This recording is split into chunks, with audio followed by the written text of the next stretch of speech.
चुनावी शोर, सियासत में नारों पर जोर। नमस्कार, आप देख रहे हैं आपका अपना चैनल न्यूज इंडिया और मैं हूं आपके साथ गौरव किशोर शर्मा। और आज हम बात करेंगे चुनावी सियासत की। महाराष्ट्र में चल रही नारों की सियासत को लेकर आज हम अपने इस कार्यक्रम में चर्चा करेंगे। देश के दो राज्यों में चुनाव है, महाराष्ट्र और झारखंड, और उत्तर प्रदेश, बिहार समेत कई राज्यों में उपचुनाव हैं। लेकिन चुनाव में मतदाताओं का मत पाने के लिए तमाम राजनीतिक दल अपने सियासी दांव चल रहे हैं। देश के सियासी ताने बाने के बीच चुनावी शोर में सियासी नारों की गूंज खूब बुलंद दिखाई दे रही है। ये नारे जनता के विकास के मुद्दों को लेकर नहीं हैं। ये नारे बटेंगे तो कटेंगे, एक रहेंगे तो नेक रहेंगे, बांटने वाले महफिल सजाएंगे। ये कुछ ऐसे नारे हैं। इन दिनों चुनावी शोर के बीच इन नारों की गूंज खूब सुनाई दे रही। लेकिन सबसे बड़ी बात, इन नारों से ना तो विकास का कोई लेना देना है, ना किसी जन सरोकार का कोई लेना देना है, ना ही किसी विकसित बात को कहने का कोई लेना देना है। ये तमाम नारे सिर्फ और सिर्फ सियासी शोर के लिए हैं, राजनीति में उठापटक के लिए हैं। ये नारे जोड़ने के लिए हैं, तोड़ने के लिए हैं। इसीलिए ये चर्चा का विषय बने हुए, क्योंकि इन तमाम नारों से सियासत में विकास से कोई सरोकार नहीं है। नारों की गूंज यहीं तक सीमित नहीं है, विपक्ष भी इन सियासी नारों का जमकर उपयोग कर रहा है। कह रहा है कि बटोगे तो कटोगे को लेकर यूपी में गजब का पोस्टर वॉर देखने को मिल रहा है।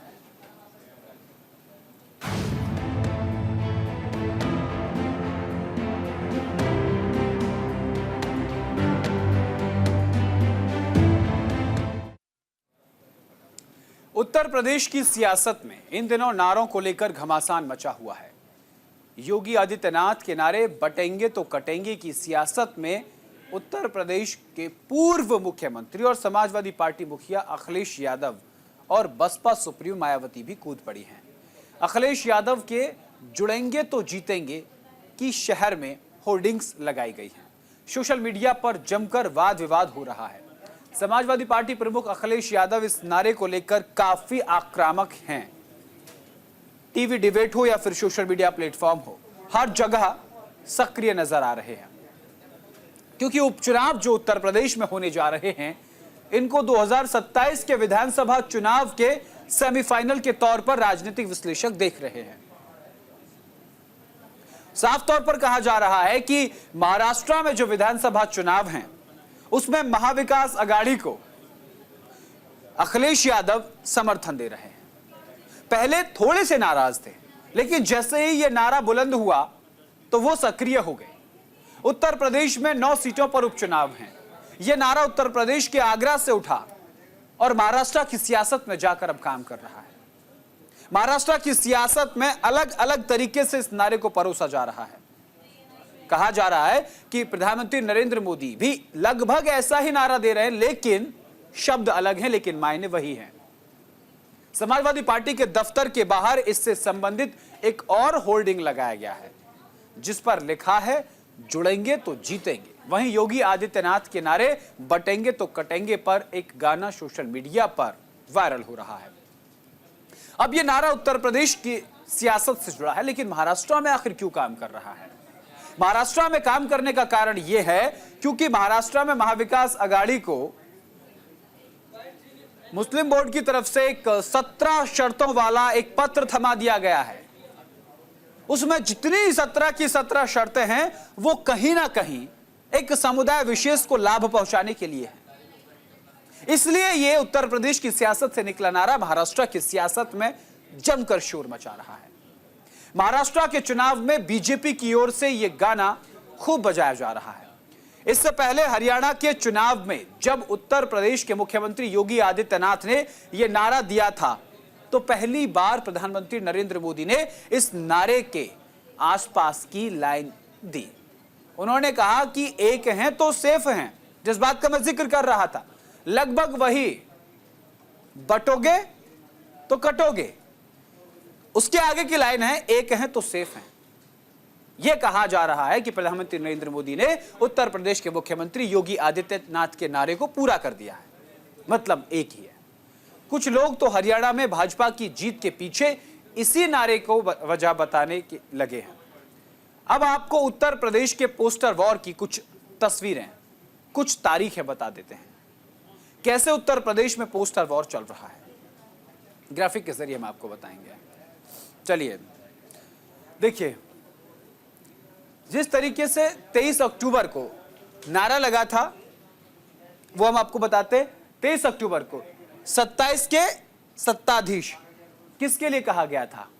अखिलेश यादव के लिए। 27 के सत्ताधीश। 25 अक्टूबर को 27 के खेवनहार निषाद पार्टी के मुखिया के लिए लगाया गया था, संजय निषाद। कब? जब उन्होंने कहा कि उनको उपचुनाव में कोई सीट नहीं मिली तो उन्होंने ये नारा दिया था। 28 अक्टूबर को सपा ने कहा कि ना बटेंगे ना कटेंगे, 27 में नफरत वाले हटेंगे, ये बात कही गई।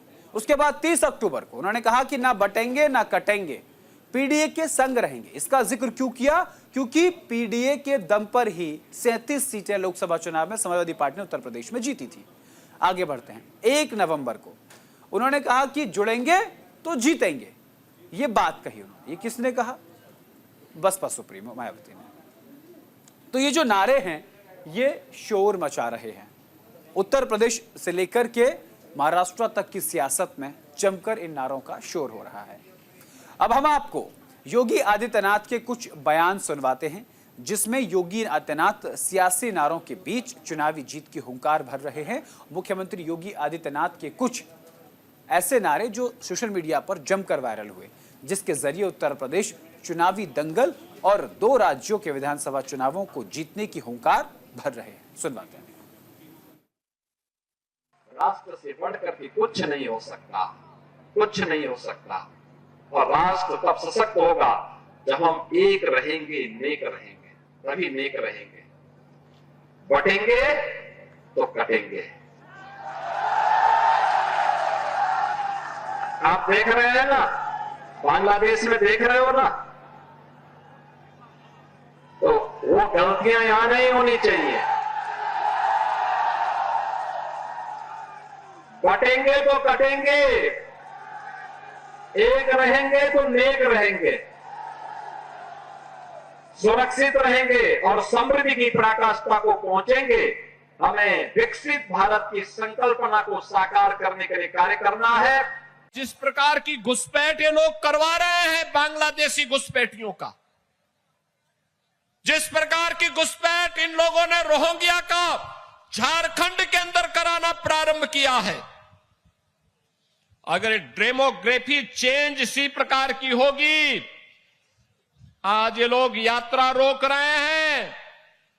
बहनों और भाइयों, आने वाले समय में घरों के अंदर घंटी और शंख भी नहीं बजाने देंगे। और इसलिए आवश्यकता है, आपसे कहने के लिए आए हैं, भाजपा को लाइए, एक रहिए और नेक रहिए। मैं तो बार बार कहता हूं, देश का इतिहास गवाह है, इस देश का इतिहास गवाह है, जब भी जाति के नाम पर, क्षेत्र के नाम पर, भाषा के नाम पर बंटे हैं तो निर्ममता से कटे भी हैं। हम बार बार इस बात को कहते हैं, जाति के नाम पर मत बंटिए। ये बांटने वाले लोग देश के साथ धोखा दे रहे हैं। जो लोग सनातन धर्म पर बार बार प्रश्न खड़ा करते हैं, उनको मैं बोलना चाहता हूं, सनातन धर्म ने कभी किसी का अहित नहीं किया, किसी का अहित नहीं किया, सबको गले से लगाया। दुनिया की कोई ऐसी जाति, कोई ऐसा मत, संप्रदाय, सेक्ट नहीं जिसकी विपत्ति के समय सनातन धर्मावलंबियों ने उन्हें शरण दे करके फलने फूलने आगे बढ़ने का अवसर न दिया हो। विश्व मानवता आज भी इसके प्रति कृतज्ञता ज्ञापित करती है। लेकिन इस सेकुलरिज्म के नाम पर राजनीति करने वाले लोग आज सनातन धर्म पर कुठाराघात करके न केवल सनातन धर्म और भारत की आत्मा को लहूलुहान करने का कार्य कर रहे हैं, बल्कि इसके नाम पर भारत के अंदर आतंकवाद और नक्सलवाद को लोग बढ़ाना चाहते हैं।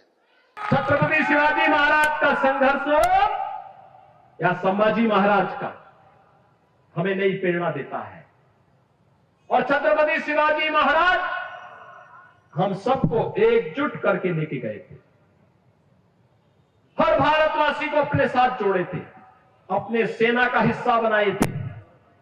छत्रपति शिवाजी महाराज जिस एकजुटता का प्रदर्शन करके हिंदवी साम्राज्य की स्थापना किए थे, आज उसी का आह्वान करने के लिए, उन्हीं से प्रेरणा लेकर के मैं बार बार आपसे कहता हूं कि बंटिए मत। उन्हीं से प्रेरणा ग्रहण करके मैं आपसे कहता हूं बंटिए मत, क्योंकि जब भी बंटे थे तो कटे थे।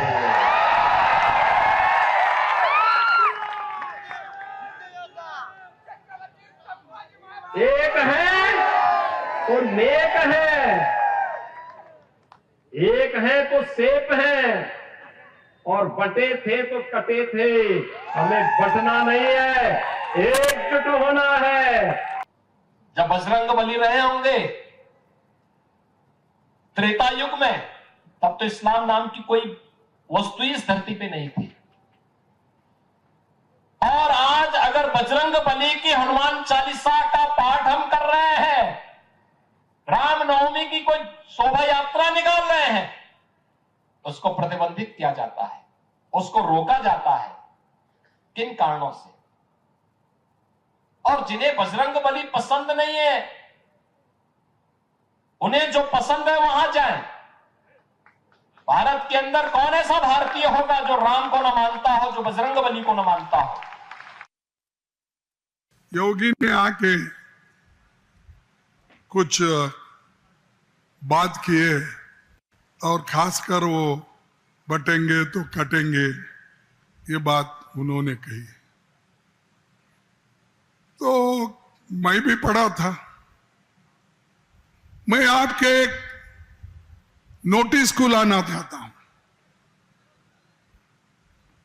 बटेंगे तो कटेंगे, ये जो थ्योरी बोल रहे हैं, ये खुद लोगों को बांटते हैं और काटते हैं।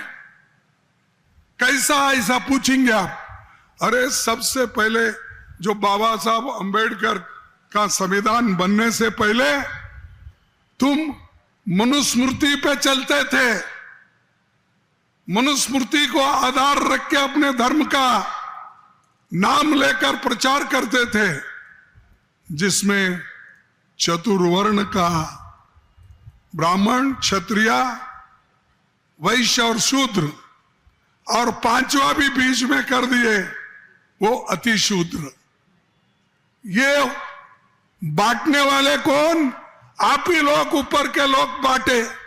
नरेंद्र मोदी जी क्या कहते हैं, उनकी कथनी और करनी में इतना अंतर है कि धीरे धीरे तो हम लोगों को तो पहले से विश्वास नहीं था, अब जनता में भी उनके प्रति अविश्वास बढ़ता जा रहा है। ये जो लोग हैं ना, ये उस विचारधारा के वंशज हैं जो ब्रिटिशर्स छोड़कर गए थे। ब्रिटिशर्स ने हमारे देश में 200 साल राज किया क्योंकि उन्होंने डिवाइड एंड रूल पॉलिसी की। 1980 के दशक में बनी हुई भारतीय जनता पार्टी वही बांटने, काटने और लूटने का काम मचाए रखी है, सिर्फ महाराष्ट्र में ही नहीं पूरे देश में। तो ये जो उनकी सोच है उसी की पैदाइश है, वो जो ब्रिटिशर्स के थॉट प्रोसेस था कि डिवाइड करो और रूल करो, तो ये वो कर रहे हैं। अमित शाह जी जो कह रहे हैं वो कांग्रेस पार्टी ने खुद ने उसको खारिज किया है, उन्होंने रिजेक्ट किया है कि ये सारी न्यूज फेक पसराई जा रही है। और मैंने भी सवेरे कहा कि कौन आकर क्या चिट्ठी दे देता है, क्या मीडिया में रिलीज हो जाता है। आजकल इन्वेस्टिगेशन तो खत्म ही हो गया है, सीधा न्यूज अफवाह फैलाकर फेक नैरेटिव क्रिएट करने का जो सुपारी ली हुई है वो जनता के सामने दिख रहा है।